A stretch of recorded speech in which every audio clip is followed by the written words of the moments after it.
Asterisk the barn door groaned on its hinges, swaying just enough to make the wind sing through it. Like grief had found a voice and was looking for somewhere to land, asterisk Jed Holloway stood alone at the edge of his land, rough hands resting on the worn wood of a fence he hadn't mended in 3 winters. The air held that quiet just before snowfall, too, still too sharp. Snow hadn't fallen yet, but it was close. He could feel it in his bad knee. The sky was bruised purple, swollen with storm. Asterisk his breath steamed against the morning air as he stared out across the wheat fields that had long since withered. Not many things grew anymore, not in this land. Not in him, asterisk behind him. The house sat like a ghost, silent, weathered, stubborn. Nothing inside but creaking boards, cold coffee, and a photograph that hurt to look at. The sound came from the woods, first, low, uneven footsteps in snow-melt mud. Jed turned slowly, hand instinctively brushing the revolver at his hip. Asterisk 2. Figures stumbled down the trail that cut through the pines. Small, children. Asterisk, the girl came first. No coat, dress ripped at the shoulder. Red hair tangled with twigs and mud. She walked like someone used to walking too far. Asterisk the boy came next, dragging his left leg like it didn't quite belong to him. He couldn't have been more than 5. His arms clutched something close to his chest, a wooden toy horse, one ear missing. Asterisk they stopped in front of the barn, their shoes soaked through. The girl lifted her chin, though her eyes didn't lift with it. Her voice cracked away. Dry branches do when they fall. Asterisk our daddy died today, she said. Can we sleep in your barn? Asterisk Jed didn't speak. He didn't move. His jaw locked tight like something was breaking behind it. He looked at them, truly looked, and what he saw made something shift under all the hard earth in him. Asterisk then. He turned without a word, walked past them to the barn, and opened the heavy door. You're home now, he said. That was it. Asterisk no more words were needed. Not yet, asterisk, he left the door open for them. Inside, he laid down old wool blankets on a patch of hay. He set a lantern on a crate and poured warm broth into 2 cracked bowls. Then he walked away without another glance. Asterisk in the dark of the barn, the girl helped her brother lie down in the hay. She tucked his toy beside him like it was a blanket. His small hand clutched it like it was the only thing that hadn't run from them. Asterisk Jed sat in his cabin by the fire, listening to the logs crack and shift like bones in a grave. His house had been empty for 10 years, but now something pressed against its walls, not weight, but memory. Not sound, but feeling. Asterisk he reached into the drawer, pulled out a folded photograph. Asterisk his wife, Clara, holding their baby boy. Neither had made it through that first bitter winter. A fever had taken the baby by sundown, and Clara had followed by dawn. He'd buried them under the ash tree near the creek. That was the last time he'd cried. Until now, he didn't cry. Loud, just sat still as the tears warmed the lines down his cheeks. He pressed his hand over the photo like it might beat again. Asterisk out in the barn. The children didn't sleep. Asterisk the girl sat up, eyes fixed on the door. She was used to doors not staying closed. The boy trembled in his sleep, jaw clenched around words. That wouldn't come. Asterisk the next morning, Jed found the girl outside stacking firewood. Her fingers were red raw, but she didn't stop. Asterisk, what's your name? He asked. Asterisk she didn't look at him. Lena. Asterisk he nodded. His? Asterisk Jonas. Asterisk she wiped her nose with her sleeve. He don't talk. Hasn't since Mama died? Asterisk Jed. Looked toward the barn. Asterisk how long since you ate? Asterisk she shrugged. Yesterday, before he stopped breathing. Asterisk Jed pointed toward the house. Come on. Asterisk inside, the warmth hit like mercy. Jed ladled eggs and porridge into bowls. While they stood near the fire, unsure. Sit, he said. They did. Lena watched every move he made. Jonas never looked up. But when the spoon touched his lips, he opened without being told. Asterisk, you from Elkhorn? Jed asked. Asterisk Lena nodded between bites. Daddy said we were starting over. Said we'd find someone. Who could help? He said the man's name was Holloway. Jed stopped moving. He gave me a letter, Lena said. She pulled a stained envelope from inside her coat. The ink had bled. The corners were torn. She handed it to Jed like it might bite. Asterisk, he took it. Turned it over once. Didn't open it. Didn't have to. Asterisk, James Weston. That was a name he hadn't heard since the war. They'd served together. Fought beside each other in the valley where men went in screaming and came out silent. Weston had saved his life. Then disappeared into sin and debt and shadows. Jed tucked the letter into his coat pocket. "I'll be back before sundown," he said. "Stay inside, keep warm." Asterisk, he left them there, next to the fire, next to a silence that was no longer empty. Asterisk, he rode east, toward Elkhorn, through the gray morning where frost clung to fence posts and ravens circled over frozen fields. Asterisk, at the back of the town church, behind a crooked wooden fence, he found it, a new grave. Simple wood cross. No name carved. Just inked letters. James Weston, father, dreamer, forgiven. Jed stood a long time. Asterisk, Reverend Miles appeared beside him. Hunched from age or regret. Asterisk, he spoke of you, the preacher said. Said if anything happened to find Holloway near Dry Creek. Said you saved him once. Now he wanted to return the favor. Yet's jaw worked in silence. "Kids all right?" the Reverend asked. Asterisk, "They're breathing." Asterisk, "That's a start." Asterisk, on the ride back, snow started falling in fine dust. It stung the eyes. Jed didn't blink. Asterisk, he arrived just before dark. The windows were lit. Smoke rose from the chimney. Inside, he found Lena brushing Jonas's hair beside the fire. They looked like they belonged to the place already. She looked up at him but didn't ask what he'd found. Jed didn't speak. Just hung his coat, sat near the fire, and stared at the flames. Asterisk, outside. The snow deepened. Asterisk, but inside, for the first time in 10 years, something thawed, not just wood. Not just air, something in the walls of the house itself, and in him. Asterisk. Asterisk, the snow had thickened overnight, covering the fields in silence. It wasn't the soft kind, the kind children ran through laughing. It was the weighty kind, the kind that buried fence posts and made the world feel like it had stopped breathing. Jed awoke before the frost had melted from the windows. The cabin was quiet, but no longer hollow. He stepped outside, boots crunching beneath him, and found tracks already in the snow. Small, fast prints near the shed. Lena had been out gathering kindling before light. Again, asterisk, she was on the porch when he turned, her hands red and scraped. A small pile of wood tucked in her arms like it was something sacred. Jonas stood behind her, bare feet on the boards, silent. As ever, his toy horse dangled from one hand, its tail missing now. Asterisk, Jed said nothing. Just opened the door wider. Asterisk, inside, the fire was crackling again. Lena stirred the pot without needing to be told. She didn't ask questions. She didn't talk more than needed. She simply did.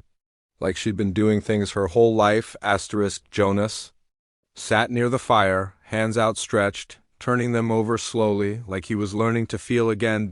Asterisk, Jed placed a new log in the fire, not out of need, just to keep the moment alive. Asterisk, later, as the wind began to whistle against the eaves, Jed brought down a second wool coat from the rafters and handed it to Lena. Asterisk, this was Clara's, he said. Asterisk, Lena looked at the coat like it held breath. She reached out slowly, almost afraid it would vanish. When she pulled it on, it hung loose at the shoulders, but she didn't seem to care. Asterisk, thank you, she said, softer than wind. Asterisk, that afternoon, she followed him out to the barn. She'd begun doing that, not to talk but to learn. She watched how he fed the horses, how he mended the hinges, how he carried silence like armor. As Jed hammered a bent nail back into place, Lena stood at the door, arms crossed. Did you ever lose someone? She asked, voice flat. Asterisk, Jed didn't answer right away, the hammer stilled in his hand. Then he wiped his brow and turned. Asterisk, wife, son, long time ago. Lena nodded like she already knew. That's why you live alone. Jed leaned against the barn post. Sometimes being alone's easier than watching something else break. Asterisk, she didn't argue. Just said, Jonas didn't speak after Mama died. I thought maybe he'd never say another word, but I heard him humming yesterday. In the hen house. Jed raised his brows, just a little. What was he humming? Asterisk, same tune Mama used to sing, something soft. Something no one taught him. Asterisk Jed looked down at the snow-dusted floorboards and thought of ghosts that didn't haunt with screams, but with echoes of lullabies. That night the wind shifted. The snow stopped, but the air turned colder, harder. The kind of cold that warned something was coming. It came the next morning. Jed was chopping wood out near the east fence when he heard hooves. Asterisk. Not the steady rhythm of a neighbor's wagon. Fast, angry, 3 riders, dust-colored coats. Hard. Eyes. Asterisk. The first man stopped 10 feet from the porch, boots dripping mud. He tapped the revolver at his side like a clock tick. Asterisk. You Holloway? The man asked. Asterisk. Jed didn't nod. Didn't blink. Asterisk. We're looking for some kids. Red-headed girl, mute boy, came out of Elkhorn. Might have stolen something that ain't theirs. Asterisk. Jed studied him. The hunger in his face, the twitch in his left hand. They didn't steal anything, he said. Oh, but their daddy did. Ran off with coin that don't belong to no preacher. Didn't belong to him either. He's dead now, which means we collect from what's left behind. Jed stepped forward. You're not taking them. Asterisk. The second man chuckled behind the first, reaching for something under his coat. Asterisk. We ain't asking. Asterisk. Jed looked past them toward the barn. He saw a flicker, Lena, watching from the shadows. Her hand was on Jonas's shoulder, Yet's voice dropped to a whisper. You. Best leave. Asterisk. The leader spit in the snow. We'll be back tomorrow. Decide what side you're on, Holloway. Then they turned and rode off, hooves slapping like war drums fading into the trees. Inside, the fire was low. Jed sat at the table, cleaning his rifle. Lena stood near the window. They're gonna come back, she said. Jed nodded. Asterisk. I won't let them take you. Asterisk. You don't owe us anything. Asterisk. Maybe not. But I don't turn away the broken anymore. Asterisk. She sat across from him, folded hands trembling just slightly. Asterisk. What if you get hurt? Asterisk. Jed looked at her and saw something he hadn't let himself feel in years. Fear, not for himself.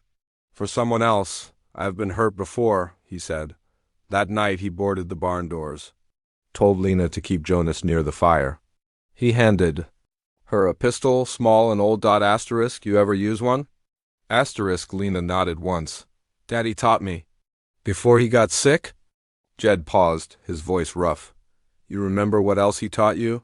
She looked down. He said, if we ever got somewhere warm, not just fire warm, but heart warm, we should stay, even if we're scared. Jed swallowed. Smart. Man, she looked up, eyes sharper than before. He tried. He wasn't always good, but he tried. Asterisk. Jed didn't say anything else. He just sat back in the chair, gun across his lap, eyes fixed on the door. Asterisk. Outside, the night wrapped the house like a cloak. Hours passed. Lena didn't sleep. Neither did Jed. Asterisk. Jonas did, curled near the hearth, hands still wrapped around the toy horse. Asterisk. Then, just before dawn, Jed heard it, the crunch of boots on snow. Asterisk. He stood, 3 shadows in the mist. He opened the door slowly and waited. Asterisk. The morning was pale with frost, but the tension in the air made the blood burn. Asterisk. Jed stood just inside the cabin door, rifle raised, boots planted firm. 3 shapes moved slow through the mist, not fast like before. Not loud. Predators didn't need to be. Asterisk. Lena crouched low by the window, pistol tucked to her chest. She didn't breathe loud. Didn't blink. Her shoulders were squared like she'd done this before, or seen enough pain to know how to meet it. Asterisk. Jonas stayed by the fire, knees tucked to his chest, the wooden horse now blackened from handling and soot. He watched everything with the quiet of someone who understood too much too soon. Asterisk. The 3 men split apart like wolves flanking a campfire. The first approached the front porch, fingers drumming the handle of his revolver. Asterisk. You got till 10 to step aside, he called out, voice thin in the cold. After that, things get messy. Jed didn't move. Lena whispered, he's bluffing. Asterisk. No, he ain't, Jed said, but neither am I. Asterisk one of the men moved to the side of the house. Jed tracked the shadow through the curtains.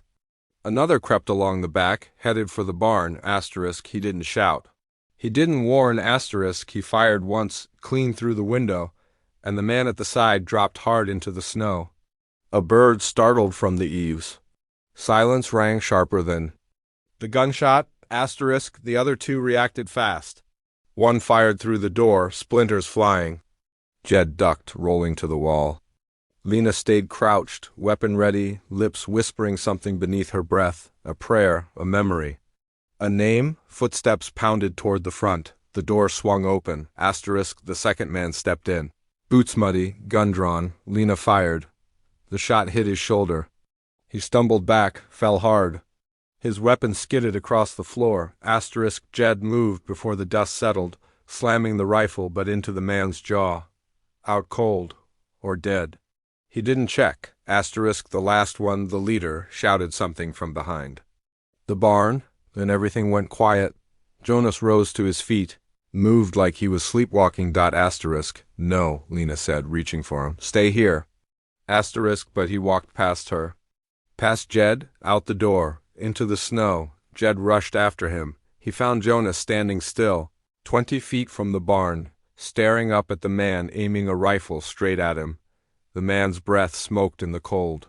Back off, the man yelled, or I'll shoot. Jed stepped in front of Jonas slowly. You shoot a child and this land will bury you. The man didn't lower the rifle. I didn't come to kill kids, he said. I came to take what's owed. Asterisk you already? Took it, took their father. Took their peace. Asterisk, I didn't kill him. Asterisk, no, but you hunted him. Like you're hunting them now? The man's hands trembled. I didn't ask to be this kind of man, he muttered. But you don't get choices when you owe the wrong people?